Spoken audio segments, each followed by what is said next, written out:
అందరికీ నమస్కారం. నేను మీ Surya Sunil. Welcome to Makara TV Telugu. ధర్మో రక్షితి రక్షితాః అని మన పెద్దవాళ్ళు చెప్తుంటారు. అంటే మనం మన ధర్మాన్ని రక్షిస్తే ఆ ధర్మం మనల్ని కాపాడుతుంది అని. అయితే మనం ధర్మాన్ని రక్షిస్తున్నామా లేదా అని దట్టుంచితే మన సనాతన ధర్మానికి సంబంధించి, మన సంస్కృతి సాంప్రదాయాలకు సంబంధించి మనం మన తర్వాత తరం వాళ్ళకి అసలు ఏమైనా నేర్పిస్తున్నామా లేదా అని ప్రశ్నించుకునే స్థాయిలో ఈరోజు అయితే మన సనాతన ధర్మం ఉంది. ఎందుకు ఈ మాట అంటున్నానంటే, ఒక్కసారి వేరే మతం వాళ్ళని మీరు అబ్జర్వ్ చేసినట్లయితే, ఉదాహరణకి క్రైస్తవ మతం వాళ్ళని తీసుకున్నారనుకోండి, వాళ్ళకి పిల్లలు చిన్నప్పటిగా ఉన్నప్పటి నుండే సండే స్కూల్స్ అని, యూత్ మీటింగ్స్ అని, బైబిల్ స్టడీ మీటింగ్స్ అని, ఇలా చిన్నప్పటి నుండే వాళ్ళు వాళ్ళ దేవుడికి సంబంధించి, వాళ్ళ పవిత్ర గ్రంథాలకు సంబంధించిన విషయాలని నేర్పిస్తూ ఉంటారు. అలానే ఇస్లాంలో తీసుకున్నా కూడా అంతే. కానీ మన హిందూ మతంలో అలాంటివి ఏమైనా ఉన్నాయా? ఒక్కసారి అబ్జర్వ్ చేయండి. మనం పిల్లలకి అసలు మన సంస్కృతి సాంప్రదాయాల గురించి ఏం నేర్పిస్తున్నాం, అసలు ఏమైనా చెప్పగలుగుతున్నామా? దేవుడికి సంబంధించి కావచ్చు, మన వేదాలకు సంబంధించి కావచ్చు, లేదు అంటే మహాభారత, రామాయణ, భగవద్గీత లాంటి ఇతిహాసాల గురించి అసలు మనం పిల్లలకి ఏం చెప్పగలుగుతున్నాం?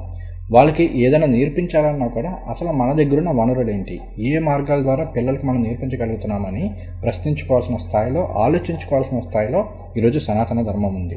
కొన్నేళ్ళు వెనక్కి వెళితే మనలాంటి వాళ్ళందరికీ కూడా భగవంతుడి గురించి తెలిసింది సినిమాల ద్వారానో, లేదంటే టీవీలో వచ్చి సీరియల్స్ ద్వారానో.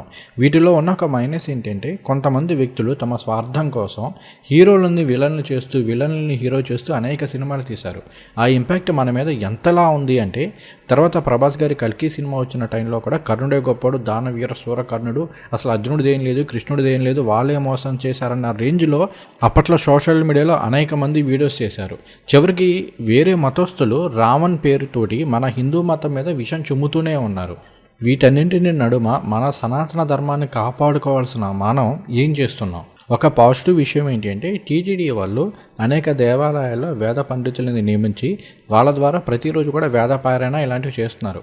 అయితే నేను అడుగుతుంది ఏంటి అంటే, వాళ్ళని కేవలం వేదపారాయణకి మాత్రమే పరిమితం చేయకుండా ప్రతి ఆదివారం ఒక 2 గంటలు 3 గంటల సేపు ఆలయాలకు చుట్టుపక్కల ఉన్న హిందూ పిల్లలందరినీ కూడా తీసుకువచ్చి వాళ్ళకి వేదశాస్త్రంలోని విషయాలని చిన్న చిన్న కథల రూపంలో చెప్పడంలో కావచ్చు, లేదంటే మహాభారత, రామాయణ, భగవద్గీతలోని విషయాలని వాళ్ళ చేత పారాయణ చేయించడం ద్వారా కావచ్చు, వాళ్ళలో మంచి విలువలను తీసుకురాగలుగుతాం. రేపన్న రోజు మన మతం గురించి ఎవరైనా ఒకరు నెగిటివ్గా మాట్లాడితే, ఇదిగో సీతాదేవిని రాముడు వదిలేశాడు, ఇట్లాంటి మాటలు మాట్లాడినప్పుడు దీని వెనుకున్న శాస్త్రం ఇది, దీని వెనుకున్న లాజిక్ అనేది పిల్లలు చెప్పగలుగుతారు. అటువంటి స్థాయికి మన పిల్లల్ని మనం తీసుకురాగలగాలి. దానికోసం టీటీడీ వాళ్ళు కావచ్చు, ఇతర ఆలయ పురోహితులు కావచ్చు, ప్రభుత్వం కావచ్చు, ఖచ్చితంగా పనిచేయవలసిన అవసరము, ఫోకస్ చేయాల్సిన అవసరం ఏమాత్రమైనా ఉన్నాయి. అలానే కేవలం ఆలయాల్లో అని మాత్రమే కాకుండా డిజిటలైజ్ కూడా, ముఖ్యంగా ఆన్లైన్లో కూడా పిల్లలందరికీ కూడా ఇటువంటి విషయాలు అందుబాటులో ఉండేలా చర్యలు తీసుకోవాలి.